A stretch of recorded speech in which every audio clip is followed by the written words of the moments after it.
Xanım Zəhranın son gecəsidir, şəhadət gecəsidir. 7-8 nəfərlə Əli Fatiməni qəbrə apardı. Say artırmayaq bugün.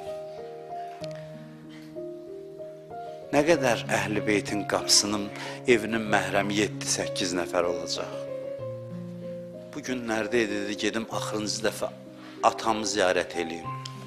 Sizdən soruşuram, bir cavan xanım evindən Peyğəmbərin məzarına bilirsiniz, nə qədər az bir yol deyir. 2-3 dəfə oturdu, duran bir də ayağa.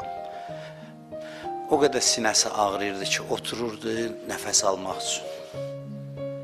Gəldi deyir, qəbrə çatdı, salam verdi. Sonra dedi ki, ya əbətə, rufiət qüvvəti.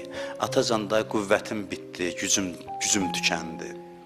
Və şəmu təbii ə'dai, düşmənlərim mənə dil yarası vururlar. Ata, bilirsən mənə nə deyirlər? Deyirlər ki, mən Beytulmal oğrusuyam. Deyirlər, mən Beytulmala əl uzatmışam. Vəl-kəmədu qatili, qəm məni öldürür. Ata, bilirsən nəyin qəmidir? Sənin qardaşın Əli cəmaat arasında gəzir Mədinədə, salam verir, heç kəs salamına cavab vermir.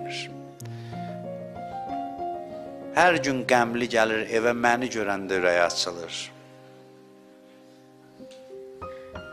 Zeynəb deyir, qayıtdı məsciddən, üzü qibliyə dayandı, anam dua eləməyə sevindim ki, yəqin anam şəfa istəyəcək özünə. Deyir, üzü qibliyə dayandı, atam da dizin qucaqlayıb oturub otağın bir küncündə Əli ilə işarə elədi, dedi, ilahi sən and verirəm o dizlərin qucaqlayan məzlum Əlinin hörmətinə. Day öldür məni, day bu hala dözəmmirəm, Əlini bu qədər qərib görməyə taqətim qalmayıb. Əla lənətullah, ələl qavminiz zalim.